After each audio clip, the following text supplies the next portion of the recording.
مفتی صاحب داڑھی کے مسئلے پہ کیونکہ بہت سارے آپ کو پتا ہے پاکستان میں لوگ کہتے ہیں کہ جی چھوٹی داڑھی بھی ٹھیک ہے. ایک تو داڑھی کے والے سے دونوں چیزوں کی وضاحت فرما دے, عام آدمی کے لیے داڑھی اور پھر امام کے لیے داڑھی. اور قاری طیب صاحب رحمہ اللہ نے اپنی کتاب میں چھوٹی داڑھی کو بھی کسی حد تک گنجائش دی ہے. اس کتاب میں نے خود پڑھا ہے, یہ میرے والد صاحب نے دکھایا مجھے. دیکھیں کوئی گنجائش نہیں ہے چھوٹی داڑھی, یوں کہیں کہ بالکل حلق کرنا بالکل موننے سے بہتر ہے کہ چھوٹی داڑھی رکھ لے, اس حوالے سے تو فرق کہیں گے. لیکن جو حدیث میں آرڈر ہے, حکم آیا ہے, وہ اعفاء اللحیٰ کا ہے. کسی بھی کوئی ایک حدیث بھی ایسی نہیں ہے جس میں داڑھی رکھنے کا حکم ہو. ٹھیک ہے, ہر حدیث میں اعفاء. ٹھیک ہے, اعفاء کا مطلب ہے اپنے حال پہ چھوڑ دو. ٹھیک ہے. تو اگر کوئی اہل حدیث کے قول کو لیتا ہے نا کہ ایک مٹھی تک بھی نہیں کاٹ سکتے, جی جی, اس کے پاس تو دلیل موجود ہے. بہت سے اہل حدیث ہم نے دیکھے بہت بڑی بڑی داڑیاں ہوتی ہیں, اس کی تو پھر بھی کوئی دلیل ہے. لیکن چھوٹی کرنے کی تو کوئی حدیث میں دلیل نہیں ہے. اور عشر من الفطرہ حدیث میں آتا ہے کہ فطرت میں سے نیچر ہے, نیچر کے خلاف آپ چلیں گے تو بغاوت ہے نا, یہ تو ناجائز ہے. اس حدیث میں آتا ہے, آپ نے فرمایا کہ 10 چیزیں فطرت ہے, اس میں مونچھیں تراشنا, اس میں داڑھی کو بڑھانا, اعفاء اللحیٰ, حلق آنا یعنی زیر ناف بالوں کا صاف کرنا, بغلوں کے بالوں کا صاف کرنا. تو کیا یہ ساری چیزیں سنت ہیں؟ اگر آپ چھوڑ دیں بغل کے بال, کلچر کا حصے, کلچر کی وجہ سے نبی نے حکم دیا.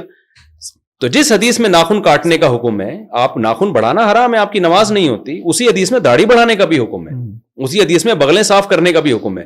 یہ داڑھیوں پہ آ کے یہ لوگ اٹک جاتے ہیں کہ چھوٹی کرنا جائز ہے, بغلوں پہ آگے نہیں اٹکتے.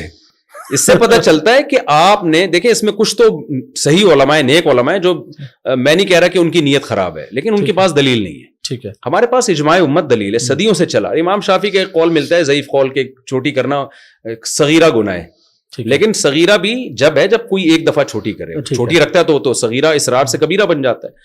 تو ایک قول ملتا ہے, لیکن تینوں ائمہ اور خود امام شافعی کا جو مفتہ بھی قول ہے فقہ شافعی میں, چاروں مذاہب میں, اور صحابہ تابعین, کوئی ایک نہیں آپ دکھا سکتے. ایسی چیز کو آپ کلچر کہہ کے ٹال دیں کہ بھی کلچر تھا, تو کلچر تو بال رکھنے کا بھی تھا, وہاں کیوں نہیں نبی نے اتنی تاکید سے حکم دیا؟ اچھا, بعض لوگ یہ کہتے ہیں کہ حدیث میں آتا ہے خالف الیہود والنصارى, یہود و نصارہ کی مخالفت کو داڑھی رکھو. تو اس پہ بھی بعض لوگ کہتے ہیں یہ یہودی اور نصارہ کی مشابہت کی وجہ سے اب تو بہت سے یہودی بھی داڑھی رکھتے ہیں. یہ بات بھی غلط ہے. نبی نے جو بتایا نا یہودی اور نصارہ کی مخالفت کرو, حدیث کا یہ قطعاً مطلب نہیں ہے کہ یہودی رکھنا شروع کر دیں تو تم کٹانا شروع کر دو. مطلب یہ کہ بری چیز ہے جو یہود و نصارہ کرتے ہیں, تم نے برائی میں ان کی مخالفت کرنی ہے, اچھائی کو پروموٹ کرنا ہے, اعفاء اللحیٰ پہ عمل کرنا ہے. اور ویسے بھی آج کل بھی زیادہ تر یہودی اور عیسائی رکھتے نہیں ہیں, بہت کم, چند مذہبی قسم کے لوگ رکھتے ہیں. میں نے الحمدللہ پرانی آسمانی کتابوں کا بھی طلب علمی کے دور میں مطالعہ کیا ہے. تورات میں ابھی بھی یہ لکھا ہوا ہے کہ اللہ نے کوہ طور پہ موسیٰ کو بلا کے کہا کہ اپنی قوم کو کہہ دیں کہ داڑیاں بڑھائے. آج تک یہودی اس پر عمل کر رہے ہیں. میں لوگوں سے کہتا ہوں ہمارے لبرل مذہبی اسکالر زمانے سے متاثر ہو گئے, یہودیوں کے اسکالر متاثر نہیں ہوئے, انہوں نے داڑھی نہیں چھوڑی اب تک, اور ہمیں پتہ نہیں کیا مسئلہ ہے. تو بھائی آپ نہ رکھیں, آپ کہیں میں گناہگار ہوں, میں پیغمبر کے آرڈر پہ عمل نہیں کر رہا, آپ شریعت کے حکم کو چینج کیوں کر رہے ہیں؟ تو 150-200 سال پہلے علامہ شامی ابن عابدین جو فقہ حنفی کے بڑے مستند ایک مفتی سمجھے جاتے ہیں, جن کو بہت آدھی دنیا نے ان کو فالو کیا ہے, ان کے یہ الفاظ ہیں کہ داڑھی ایک مٹھی سے کم کرنا یا بالکل منڈا دینا, کما یفعلہ بعض المغاربۃ والمخنثۃ من الرجال فلم یبحہ احد. وہ 150-200 سال پہلے یہ لکھ رہے ہیں کہ جیسے کہ اہل مغرب کرتے ہیں, یا کچھ وہ مرد جو عورتوں کی مشابہت کرتے ہیں, وہ مرد جو چھوٹی داڑھی کرتے ہیں یا شیو کرتے ہیں, اس کو کسی نے بھی حلال قرار نہیں دیا. یعنی اس وقت 200-250 سال پہلے روئے زمین پر کوئی ایک مفتی بھی نہیں تھا جو اس عمل کو جائز کہتا ہو.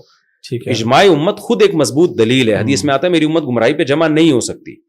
تو میں نے ابن عابدین رحمہ اللہ کا قول دلیل کے طور پہ پیش نہیں کیا, میں نے ان کی نیوز کے طور پہ پیش کیا. اس وقت روئے زمین پر کوئی بھی, حدیث میں آتا ہے امت گمراہی پہ جمع نہیں ہو سکتی, تو کیسے جمع ہو گئی اتنی بڑی امت؟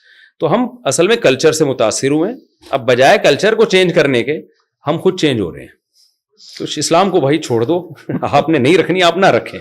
اسلام کو نہ, بہت سارے کام وہ بھی تو آپ نہیں کر رہے نا. اسلام نماز تو فرض ہے, وہ تو ارکان کا نام ہے, وہ تو اب اگر کوئی نہیں امام, یعنی اگر چھوٹی داڑھی والا, ہاں اب رہا مسئلہ امام کا, نماز تو ہر فاسق کے پیچھے بھی ہو جاتی ہے, لیکن یہ کہ امام ظاہر ہے ایسا ہونا چاہیے نا جو شریعت کو خود تو فالو کرتا ہو نا. امام کی سلیکشن میں تو یہ چیز دیکھی جائے گی کہ وہ شریعت کو فالو کر رہا ہے کہ نہیں کر رہا. ٹھیک ہے, تو اس میں تو داڑھی بھی دیکھی جائے گی, اس کے جو ہے وہ کسی علانیہ کبیرہ گناہ میں مبتلا نہ ہو, یہ بھی دیکھا جائے گا. لیکن اگر کوئی بغیر داڑھی والا نماز پڑھاتا ہے, نماز تو پھر ہر ایک کے پیچھے, ہر جو صاحب ایمان ہے اس کے پیچھے ہو جاتی ہے, لیکن اپنے اختیار سے ایسے شخص کو امام بنانا ٹھیک نہیں ہے.